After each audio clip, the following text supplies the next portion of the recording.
Pourquoi a-t-on si peur du regard des autres? Si tu te sens concerné par ce sujet, reste ici, cette vidéo est pour toi. Si cela remontait à la toute petite enfance, je vais t'expliquer en quelques points comment cette peur peut naître et comment tu peux la travailler aujourd'hui. Et si cela provenait de la naissance? Dès la naissance, on existe dans le regard de l'autre. Et ce regard, c'est d'abord celui de la maman. L'enfant est dans une fusion complète. Il n'existe que parce que l'autre le voit, le nourrit, l'aime.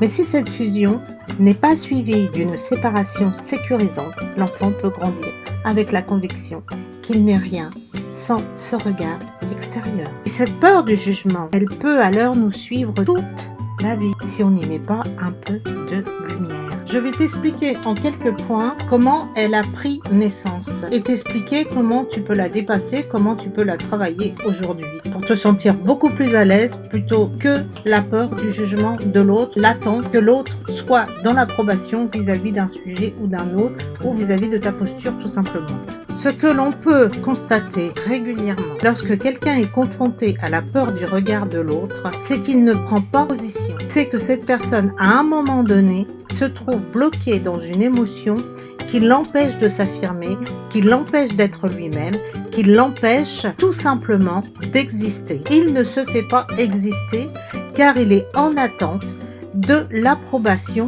de l'autre.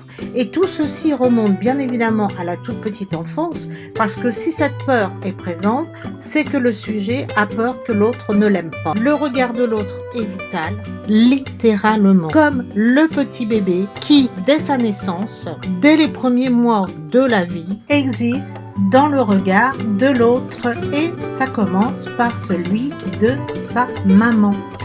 Il n'existe que parce que l'autre le voit, le nourrit et l'aime. Si cette fusion n'est pas suivie d'une séparation sécurisante, l'enfant va grandir avec la conviction qu'il n'est rien sans ce regard extérieur. Et c'est alors ce que l'on appelle en psychologie le stade oral. L'enfant est bloqué au stade oral.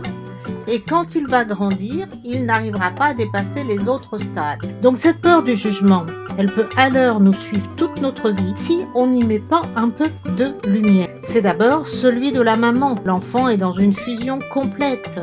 Il n'existe que parce que l'autre le voit. Il n'existe que parce que l'autre le nourrit. Il n'existe que parce que l'autre l'aime. Tout cela, c'est le fameux stade oral. Dans les premiers mois de la vie, le regard de l'autre est vital, littéralement. Au stade oral, l'enfant est dans une dépendance absolue. Il se nourrit de lait, mais aussi du regard, de la présence, de la chaleur de sa maman. Si grandir ne lui procure pas de bénéfices, de plaisir à découvrir, à explorer, alors il peut rester fixé à ce besoin d'être vu, d'être rassuré. C'est là que peut naître une difficulté à se sentir autonome, à exister sans l'autre. Le sujet est malheureux de vivre cette situation, ne comprend pas toujours pourquoi. D'où cette vidéo pour tenter de vous expliquer, de vous éclairer comment cela prend naissance. N'oublie pas de t'abonner pour être informé de la suite sur ce sujet, la peur du jugement de l'autre.